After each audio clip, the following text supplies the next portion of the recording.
There's a boy falling out. There's a boy falling out of the sky. His arms are still spread like wings, but the wings are gone. Scattered feathers drifting on the wind above him. The sea is rushing up to meet him. And in his last moments, he isn't thinking about the water. He's thinking about how, just seconds ago, he was flying. You know this story. The boy who flew too close to the sun. But almost no one remembers the truth underneath it. That Icarus was never the one whose pride built the trap. His fall began a generation earlier with his father. And his father was the most brilliant man who had ever lived. His name was Daedalus. Inventor. Architect. Craftsman without equal. In an age of bronze and stone, he built things that seemed to breathe. Statues so lifelike, people said they had to be chained down to keep them from walking away.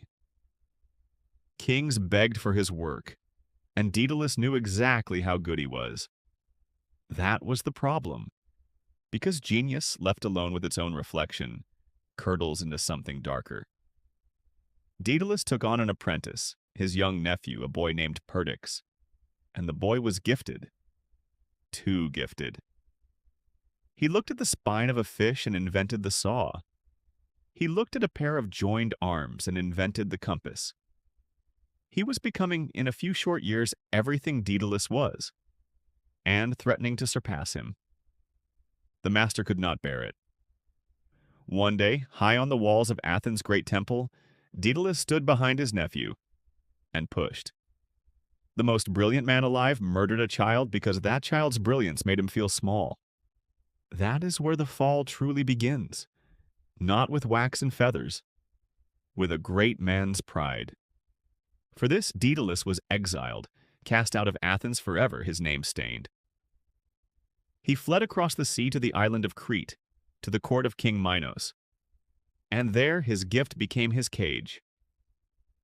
Minos had a secret, a monster, half man, half bull, born into his own royal house. A living shame the king could not kill and could not hide. So he turned to the exiled genius and commanded him to build a prison so perfect that nothing inside could ever find its way out. And Daedalus built it. The labyrinth. A maze so cunning, so endlessly folded upon itself, that its own creator barely escaped its corridors. It was the greatest thing he ever made. It was also the instrument of a monster's imprisonment and the deaths of countless innocents fed to it. His genius, once again, in the service of pride, this time a king's. But a man who builds a perfect prison should be careful, because King Minos, fearing that Daedalus knew too many of his secrets, locked the inventor away, trapped on the island, watched at every harbor, a prisoner on the very shores he'd come to for refuge.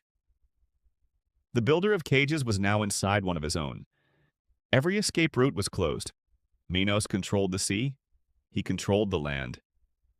And so Daedalus looked at the one road no king could guard. The sky. He gathered feathers, large and small. He bound them with thread. He sealed them with wax, curving each row like the wing of a real bird, until he held in his hand something no human had ever possessed. He would not sail out of his prison. He would fly out of it.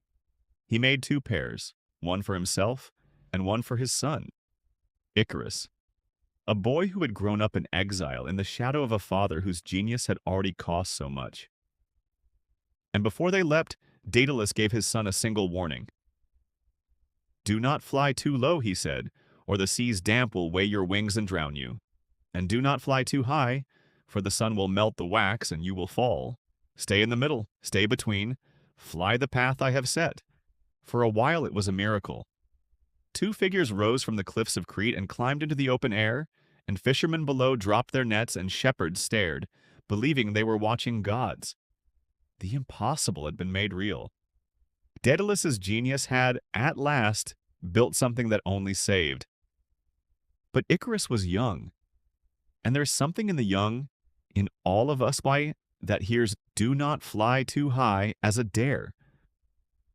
The wind was warm, the wings were holding, and the boy felt for the first time in his short and shadowed life completely free.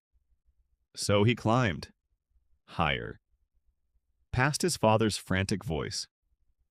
higher still toward the great and burning eye of the sun.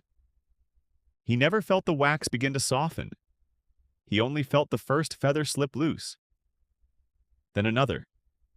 Then, all at once, the wings came apart in his hands, and the sky that had held him let go.